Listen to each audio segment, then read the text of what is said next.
রান্না করব। কড়াই বসিয়ে দিয়েছি, তেলটা গরম হয়ে গেছে। তেজপাতা আর শুকনো লঙ্কা দিয়ে দিলাম, দিয়ে দিচ্ছি সাদা জিরে। পাঁচফোড়ন দিলে ভালো হতো, কিন্তু মাংস দেবো তাই সাদা জিরে দিয়ে দিলাম। মাংস কুচিগুলো দিয়ে দিলাম,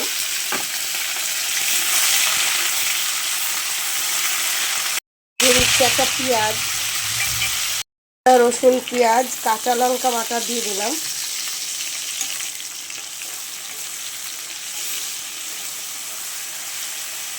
জিরে গুঁড়ো, হলুদ গুঁড়ো, কাশ্মীরি মির্চি,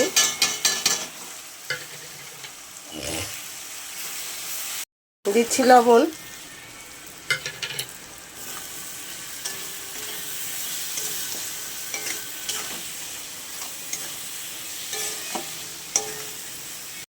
দিয়েছি আলু আর বেগুন,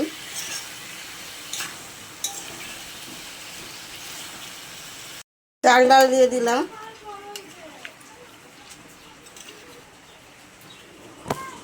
আমি হাঁড়িতে দিয়ে দেব, কারণ আমার এই ছোটো কড়াইতে তো হবে না।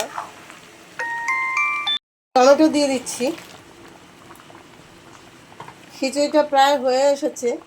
এর মধ্যে এখানে আমি দেবো ঘি আর গরম মশলা দিয়ে নামাবো একটু পরে।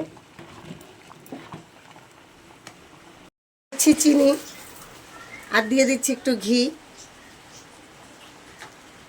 এবার নামিয়ে ফেলবো।